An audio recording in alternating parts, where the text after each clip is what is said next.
અત્યારે જે ભાઈ સંમેલન કરવા જઈ રહ્યા છે, તો બધી જગ્યાએથી ને લેડીઝોના મહિલાઓના મને ફોન પણ આવે છે, ઘણી જગ્યાએથી બસ ભરવાની આવે છે, તો એ લોકો પણ અમને કહે છે કે બેન અમે લોકો આવી રહ્યા છીએ, અને ઘણો ઉત્સાહ જોવા મળી રહ્યો છે. અને ભાઈ જે કામ કરે છે એ ખરેખર પ્રેરણાને લાયક છે અને સરાહનીય છે, અને એમાં અમે દરેક મહિલાઓ પણ સામેલ છીએ. એટલે બધી જગ્યાએથી મહિલાઓનો પણ એટલો જ સરસ પ્રતિસાદ મળી રહ્યો છે મને.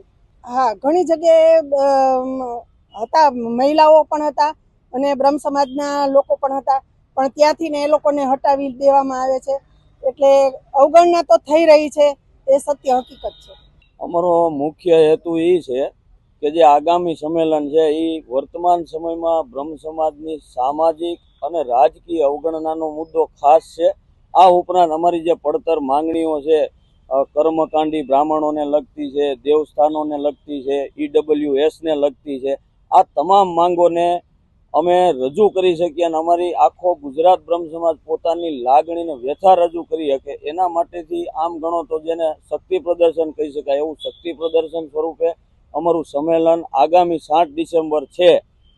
ત્યારે આજે રાજકોટ બ્રહ્મ સમાજના જે લગભગ 31 જેવા તળગોળ અમારા રાજકોટ બ્રહ્મ સમાજમાં છે, તો આપ જોઈ શકો છો મોટા ભાગના તળગોળો અમારી સાથે છે. ઉપરાંત સૌરાષ્ટ્ર કચ્છ બ્રહ્મ સમાજ વિવિધ સંસ્થાઓ સાથે પણ અમે સંકલન કરી રહ્યા છીએ, અને ખૂબ બહોળી સંખ્યામાં બ્રહ્મ સમાજ 254 તાલુકા અને 34 જિલ્લામાંથી બ્રહ્મ સમાજના પ્રતિનિધિઓ હાજર રહેવાના. મુખ્ય માંગમાં વર્તમાન સમયમાં રાજકીય પક્ષો બ્રહ્મ સમાજની સતત ઉપેક્ષા કરી રહ્યા છે. આજે ક્યાંક ને ક્યાંક એવું લાગી રહ્યું છે, એક પક્ષને એવું લાગે છે કે આ અમારી વોટ બેંક છે, ક્યાં જવાના છે, બીજા પક્ષને એવું લાગે છે કે આ અમારામાં આવવાના નથી.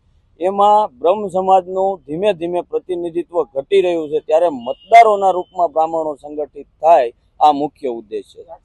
અમે મુખ્યત્વે અમારી એક માંગ એ પણ છે, કદાચ તમને ન ખબર હોય તો પ્રેસના માધ્યમથી કહી દઉં કે આખા ગુજરાત બ્રહ્મ સમાજને આજે એવી લાગણી છે કે અમારું રાજકીય પ્રતિનિધિત્વ નથી.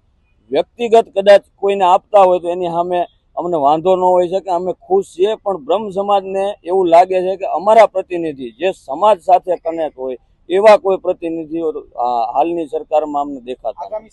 એમાં પણ આજ આપ જોવો છો કે અલગ અલગ બધા રિઝર્વેશન આવે છે, એમાં બ્રહ્મ સમાજ જ વધારે કપાતો હોય છે. તો EWSને પણ હું એવું માનું છું કે EWSના માધ્યમથી પણ જે એમાં અમારા રાજકોટ બ્રાહ્મણો પણ આવેલા છે, તો એમને પણ પ્રતિનિધિત્વ મળવું જોઈએ. હાલ તો અમે કોઈ રાજકીય આગેવાનોને આમંત્રણ આપેલ નથી. આ ફક્ત બ્રહ્મ સમાજને એકજૂટ કરી અને વેરવિખેર જે બ્રહ્મ સમાજ છે એને એક નવી દિશા આપવા માટેનું કામ છે. એટલે અમે એવું ઈચ્છીએ છીએ કે રાજકારણ આ કાર્યક્રમથી દૂર રહે. અમારા અંદાજ મુજબ 40,000 થી લઈને લાખ સુધીના બ્રાહ્મણો ઉપસ્થિત રહી શકે.